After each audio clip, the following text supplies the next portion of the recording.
Olá, bom dia, tudo bem? Começando mais um Projeto 626, mais uma manhã gostosa para esse nosso bate-papo, para esse encontro matinal, não é? Sempre uma grande emoção, sempre um grande prazer estarmos aqui juntos para trazermos temas ao debate, não é? Para conversarmos, para trocarmos ideias, como eu sempre falo, para nos reenergizarmos, tá bom?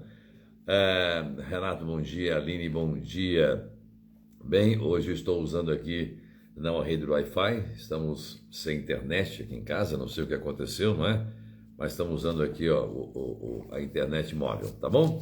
Se der um problema, se eu cair, se eu desaparecer daqui, é problema na net, tá ok?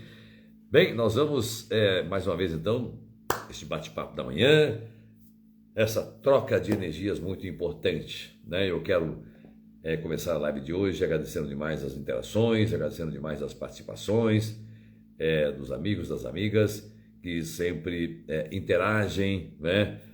Durante esta live e também depois, né? A live fica gravada e as pessoas vão compartilhando, vão escrevendo mensagens, fazendo perguntas, enfim, isso é muito bom porque de certa forma este momento mexe com a gente, não é?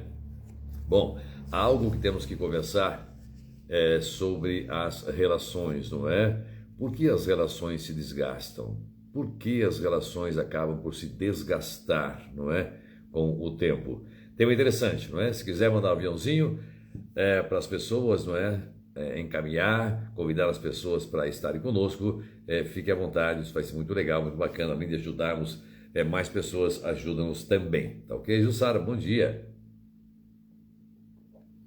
Bom, as relações, nós percebemos que muitas se fortalecem ao longo do tempo, as pessoas acabam cada vez mais se tornando cúmplices, cada vez mais se tornando unidas, fortes, relações sólidas. No entanto, em outras situações, as relações acabam por se desgastar, vão se desgastando, elas vão desaparecendo, vão se corroendo. Por que as relações elas acabam se desgastando com o tempo? É claro que nesse momento você já pensou em alguma coisa e pode estar certo, evidentemente, mas há uma conjunção a muitos fatores que podem corroborar, que podem contribuir para o desgaste das relações. É, uma delas, e talvez uma das mais importantes, seja em relação à expectativa, a expectativa que eu jogo no colo do outro. Ângelo, bom dia para você também. Nós temos sempre nós agimos, nós temos a tendência de jogar expectativas no colo do outro, né? É o outro que vai me fazer feliz, é o outro que vai me complementar, isso é responsabilidade do outro. Eu jogo uma expectativa muito grande neste outro e depois eu não tenho este retorno, porque eu criei uma expectativa, o outro não tem aquilo para me oferecer, né? Andrew, também muito bom dia. Então, esta questão da expectativa, a expectativa que eu crio neste outro, a expectativa que eu jogo na relação. Ora, Narciso, mas então nós não temos que ter expectativas? Claro que sim. Nós vivemos disso, nós prospectamos, nós criamos expectativas, nós esperamos algo, não é? Desta relação. Mas o tamanho da frustração, o tamanho da decepção é proporcional ao tamanho da expectativa que eu jogo no colo desse outro. Eu ando, digamos assim, desanimado, ando à procura disso, daquilo e jogo uma expectativa. Então o outro tem a solução mágica para suprir essa minha carência, para suprir essa minha necessidade. Então eu acabo criando uma expectativa, jogo no colo desse outro e nada faço, porque eu fico esperando então as soluções milagrosas deste outro.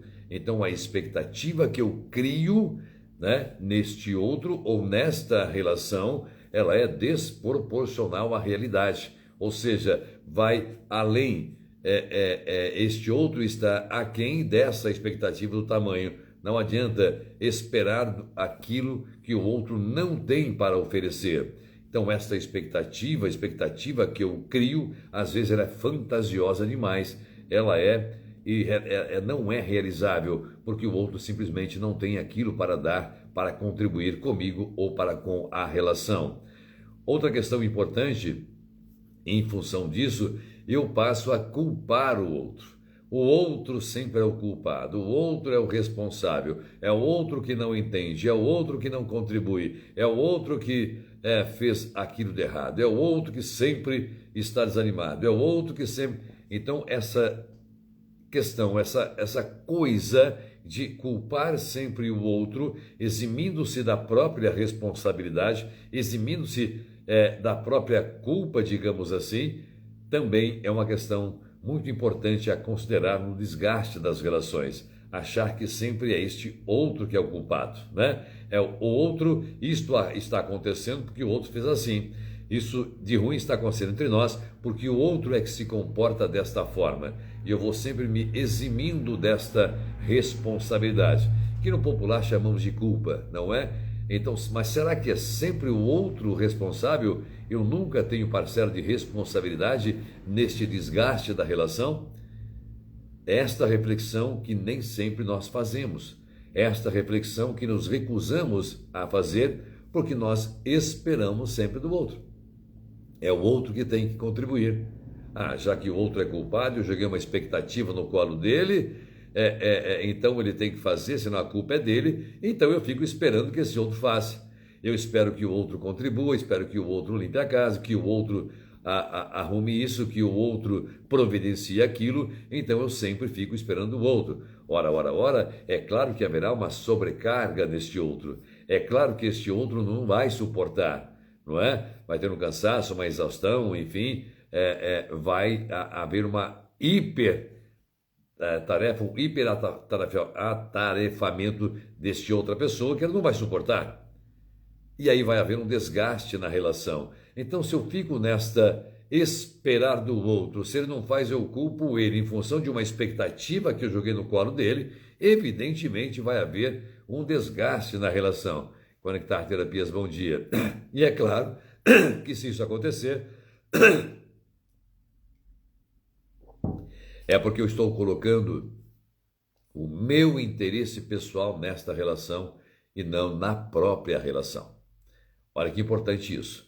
É importante, então, refletir sobre esta questão. Se está havendo um desgaste na relação por todas essas consequências, bom dia, Neto, por todas estas consequências, é bom, então, entender que eu posso estar jogando meu interesse pessoal, aquilo que eu quero, minhas ambições, nesta relação, e não na relação em si. Então, eu acho que o outro tem que mudar. Esta é também uma questão muito séria. O outro tem que mudar, não eu.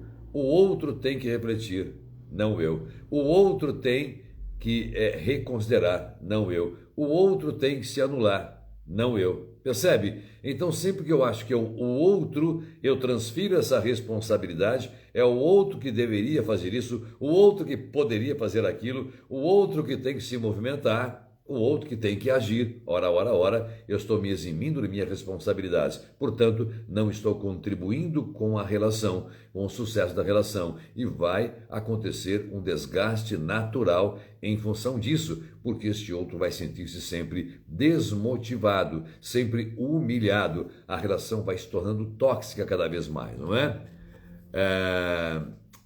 Louco Positivos, também muito bom dia. Por exemplo, outra condição para o desgaste das relações é quando um ou outro, ele ou ela, começa a fazer planos sozinhos.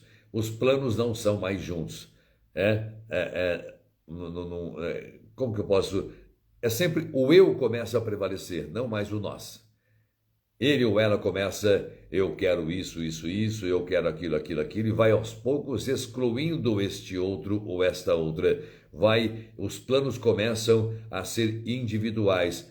Ambos na relação começam a ter planos individuais e deixam de planejar juntos, planejar uma viagem, planejar a aquisição de alguma coisa, planejar um curso, planejar, enfim, uma visita a esse lugar, enfim, ou aquele lugar. Quando inicia esta questão do eu aparecer mais do que o nós, a primeira pessoa singular, essa individualidade, este eu começa a prevalecer na relação, o nós vai desaparecendo, o nós começa a se desgastar. E numa relação é sempre nós.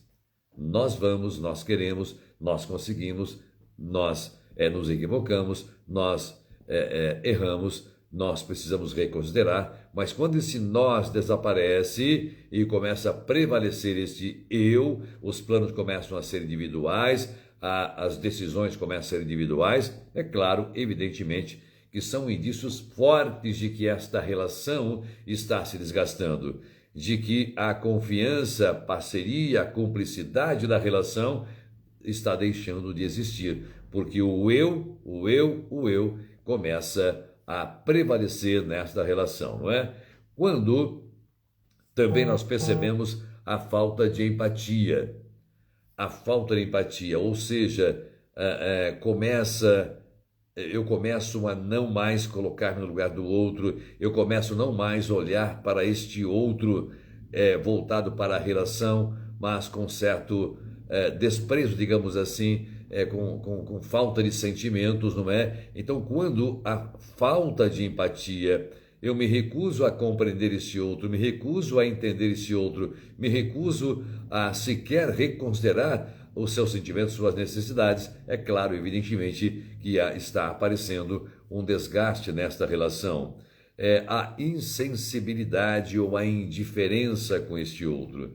Este outro está triste, eu finjo que não vejo, ou não vejo, de fato não observo. Este outro está cabisbaixo, este outro está reflexivo e eu não me importo, eu fico indiferente, eu demonstro uma insensibilidade muito grande em relação a este outro. É claro, evidente que nós estamos percebendo então um aprofundamento no desgaste desta relação, um desinteresse pelas causas do outro, um desinteresse pela dor deste outro, não é?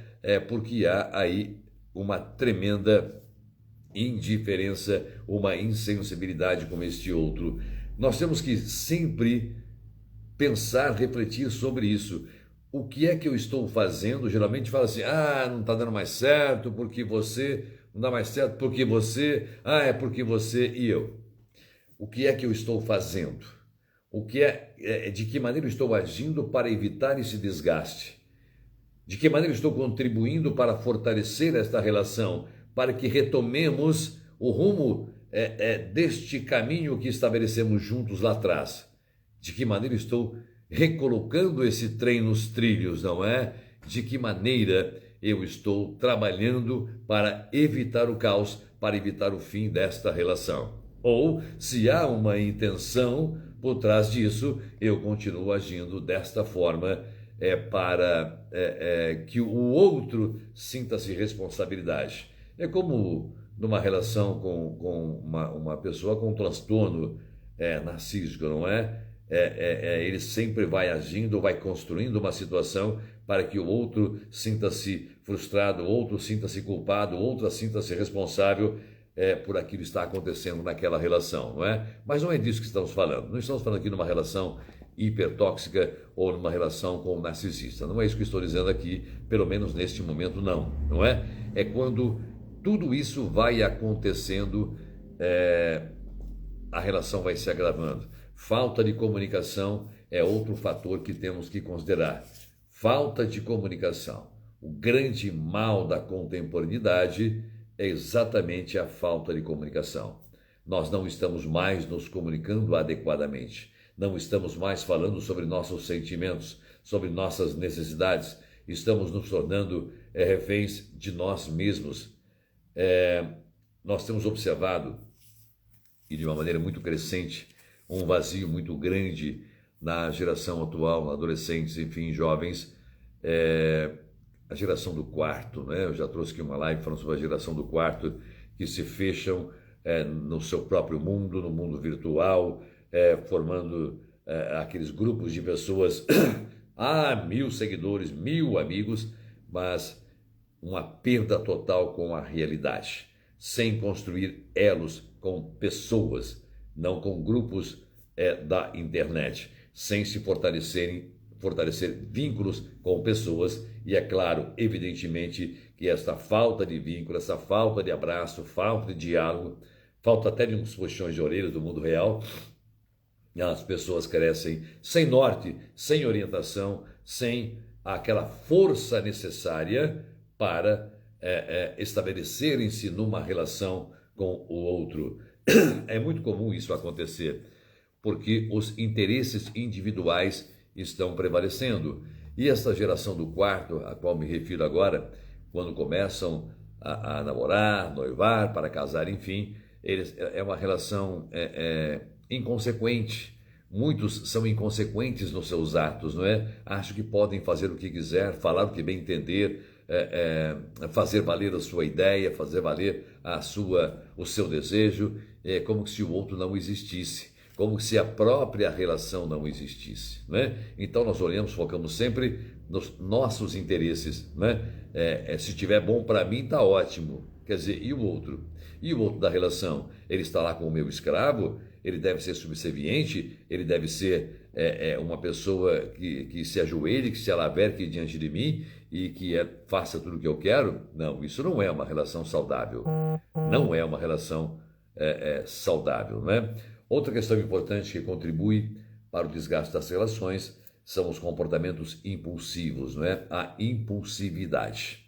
Aquele ato inconsequente, né? Sem perceber, age com brutalidade, com grito, enfim, sem considerar a consequência dos seus atos, né? Então há muitas situações, e nós falamos aqui várias vezes, para dar aquela pausa, aquela famosa respirada, né? Respire profundamente antes de ter uma reação impulsiva. Ao respirar profundamente, eu vou reconsiderar, eu vou refletir, haverá uma oxigenação do meu cérebro e provavelmente eu vou mudar a minha reação ou a minha ação imediata diante de determinada situação, não é? Então não podemos ser impulsivos e inconsequentes nos nossos atos, nossas ações, quando estamos falando numa relação amorosa especificamente, não é? Que vamos nos lembrar que a partir do momento que eu estou envolvido numa relação, deve haver esta percepção do nós e não mais do eu. Se o nós não prevalecer, tanto para ele como para ela, para eles, para elas, se não prevalecer o nós, não é? Há indícios, há um início de desgaste desta relação, porque eu estarei sendo inconsequente. E nós observamos muito isso, especialmente em jovens, digamos assim. Claro que nos mais idosos isso acontece também, é evidente que sim, em função deste distanciamento das pessoas, deste fortalecimento das relações virtuais, da quantidade, né? X, 1.000 amigos, 1.000 seguidores, 1.000 não sei o quê, 1.000 likes, não sei quantos 1.000 comentários, assim por diante, e na vida real. E eu com ele, eu com ela. Como está isso? Como é? Ao mesmo tempo que me preocupo com o número de curtidas na minha postagem, número de comentários na minha postagem, ora, eu sequer presto atenção no único clamor, no único pedido, no único comentário do meu parceiro, da minha parceira. Percebem que à medida em que evoluímos, parece que involuímos no sentido de fortalecer nossas relações, não é? Walter, também muito bom dia para você. Como está acontecendo essa comunicação? Quando tem exatamente isso, conectar terapias. Exatamente isso. A falha na comunicação, quando tem, é verdade, quando tem. O problema maior é a falha na comunicação, ou a falta da comunicação, ou uma intencionalidade escusa nesta comunicação, por todos estes fatores que eu estou aqui elencando. E muitos outros, evidentemente. Muitos outros fatores corroboram, contribuem para que as relações acabem por se desgastar ao longo do tempo. Por todas estas questões que nós estamos trazendo. Então, como está acontecendo a sua comunicação, a comunicação com essa pessoa que você gosta, essa pessoa com a qual você estabeleceu uma relação, não é? Será que você não está agindo apenas com a emoção e faltando um pouco de razão? Ora, professor, mas nós sabemos que precisamos ter emoções. Claro que sim. É claro que temos que permitir que nossa emoção nos embale, envolva a nossa relação. Mas quando falamos em relação, a razão deve estar também presente. Eu não posso ser impulsivo, eu não posso ser inconsequente, eu não posso desconsiderar o sentimento do outro, não posso desconsiderar a necessidade do outro. Eu preciso estar atento em relação aos meus atos, minhas ações, se eu não estou prejudicando o outro. Eu tenho que pelo menos olhar para este outro, perceber este outro ao meu lado. As relações contemporâneas estão tão frias, digamos assim, que hoje as pessoas convivem sob o mesmo teto e não tem mais aquele tipo de observação, não é? Ah, você cortou o cabelo, que legal. Ah, trocou o esmalte das unhas, a cor do esmalte das unhas, você comprou uma roupa nova. Ah, essa pintura tá legal. Olha que bacana, você mudou a posição do móvel da casa. Nossa, nessa comida além de tempero, o que é que você colocou a mais? Enfim, não tem mais esse tipo de comunicação. Não há mais, não é? Parece que elogiar o outro, parece que abraçar o outro custa alguma coisa. Vai depender de muito tempo, de muito investimento, não é? Parece não haver mais tempo para prestar atenção no outro. Neste outro que eu escolhi para conviver comigo.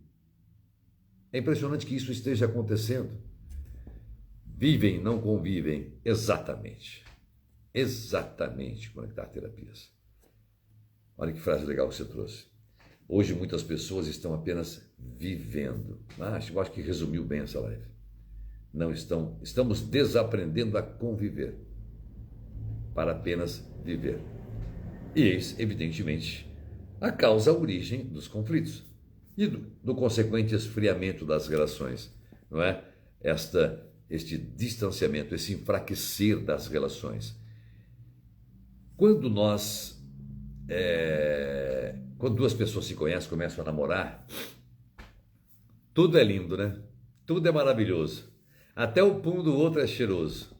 Ah, aquele defeito. Ah, é só um defeitozinho, tudo bem. Ah, isso é um charme. É um charme você ficar bravinho. Ai, como é lindinha ela quando fica brava. Ah, ela deu uns tapinhos em mim, mas é de amor. Durante o namoro tudo é lindo, maravilhoso, porque eu tenho uma intenção, né? Um desejo da conquista. E depois tudo aquilo que eu elogiava, tudo aquilo que eu achava lindo, vira um problema. Mas será que o problema está no outro? Ele apenas continua do jeito que sempre foi.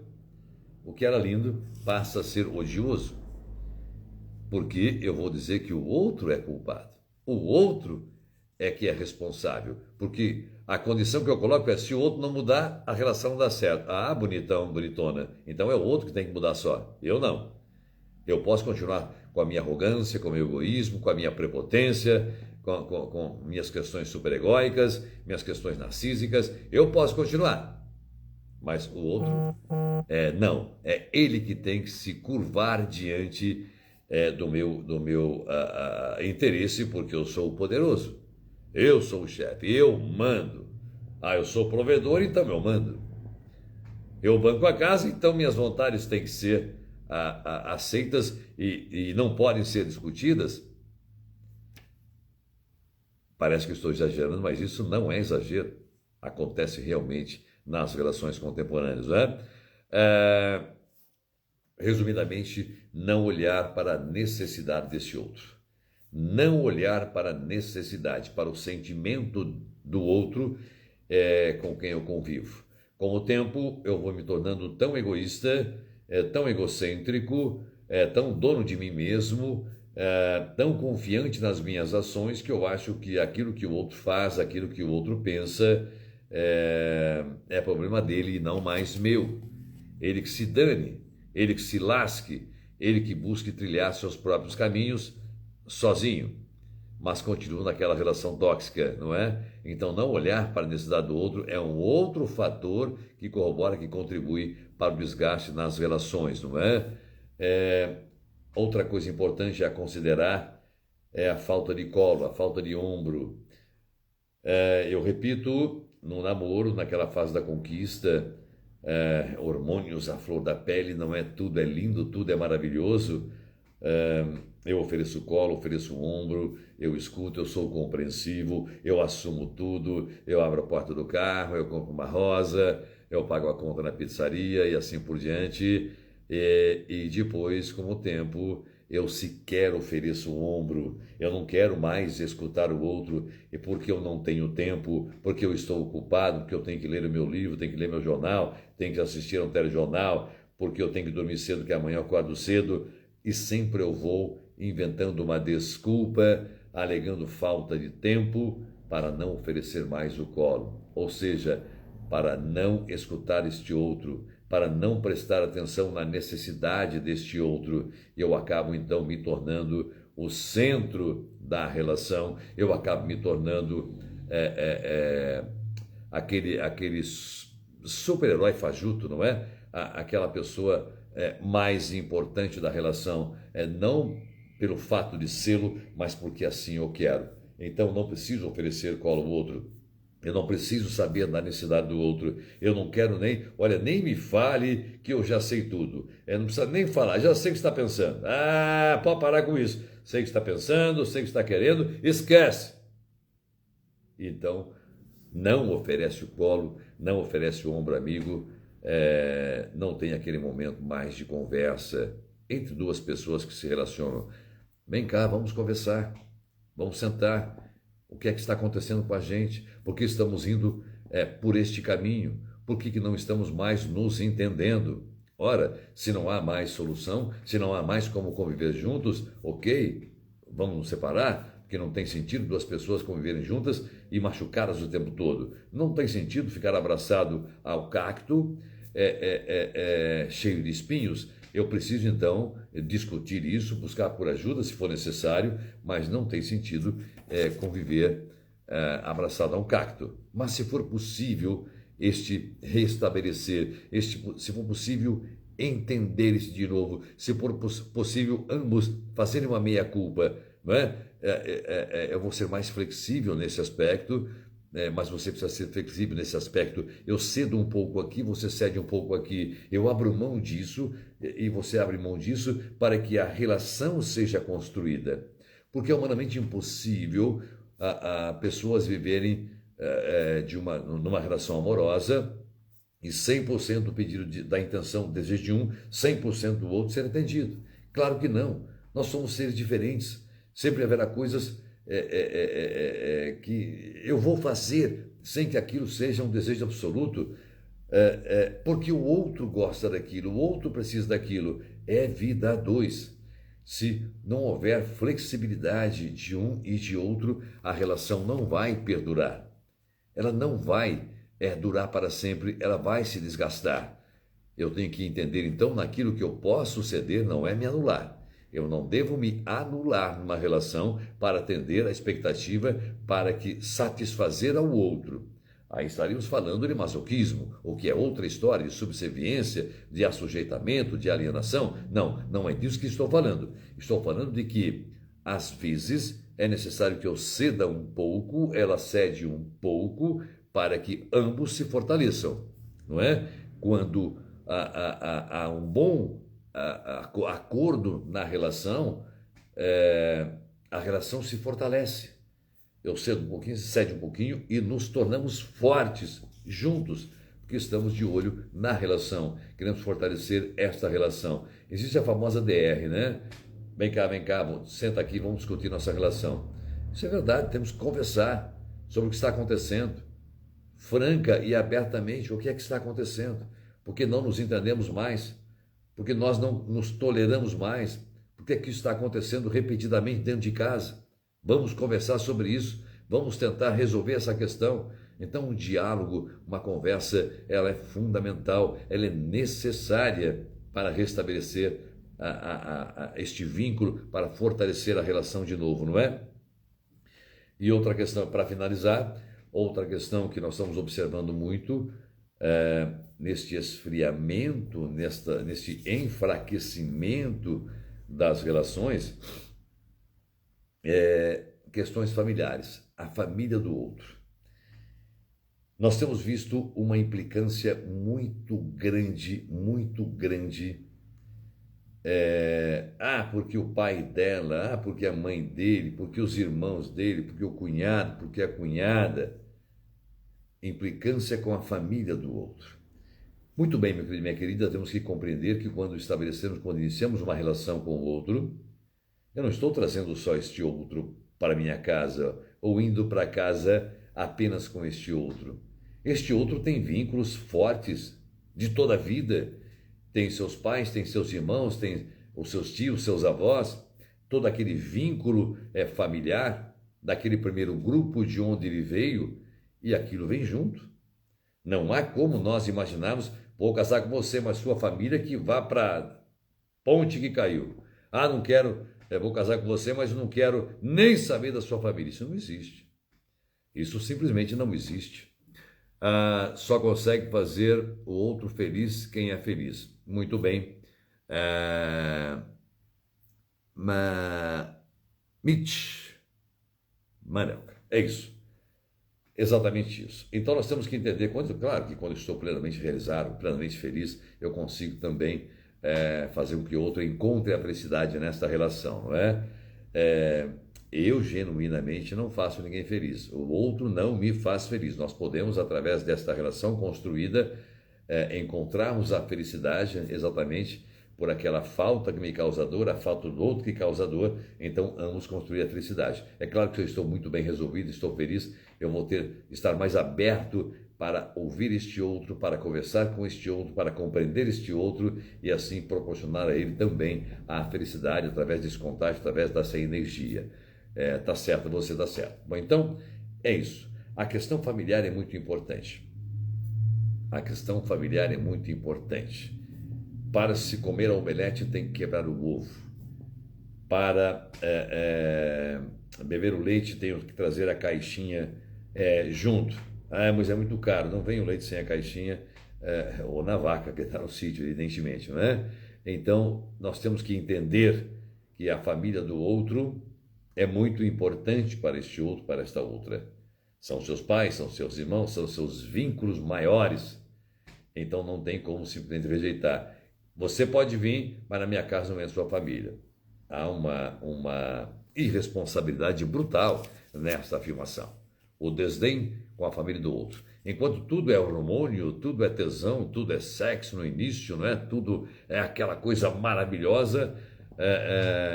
Talvez esse pensamento, este papo tenha sido trazido aí não quero nem saber, é só nós dois, viu? Vamos casar, é só nós dois, esquece minha família, esquece sua família, vamos ver só nós dois. Impossible. Lá adiante, em algum momento, isso vai ser um fator importante, vai ser algo importante que vai agravar esta relação. Um passarinho abandona o ninho, um passarinho voa, mas sempre retorna. Não é? O ninho original é a referência, é o ponto de partida. Este ninho onde nascemos, se você observar o ninho de pomba, por exemplo, perceba que ele está sempre habitado. Sempre há ali um casal, nem sempre o mesmo, de pombos, não botando e tal, os seus filhotes vão embora, vai lá daquela recalchutadazinha no ninho e logo está de novo. É o ninho, sempre retornamos ao ninho. Portanto, este desdém com a família do outro, o desdém, o desprezo, o ignorar, ou até o não gostar, ou em casos extremos, o odiar a família do outro, é uma questão que provoca desgaste das relações. Isso é muito comum. Portanto, reflita. Quando eu caso com ele, me caso com ela, quando eu decido viver uma relação a dois, eu estou trazendo esta pessoa com todas as suas virtudes, com todos os seus defeitos, com toda a sua formosura, sua gostosura e também com suas deficiências. E é claro que nós trazemos conosco, acabamos por ter que aceitar a família do outro, porque a família do outro está presente nele. é indelével. Claro que há exceções, claro que há situações em que há um distanciamento, um afastamento, enfim, mas são pontuais e devem ser tratadas com essa particularidade no acompanhamento da análise pessoal. Mas o outro tem que ser, na relação, considerado na sua totalidade, inclusive com sua família. Portanto, meu querido e minha querida, Ricardo, bom dia. Ricardo, dois Ricardos simultaneamente aqui, né? Ricardo Lourenço e Ricardo Crust.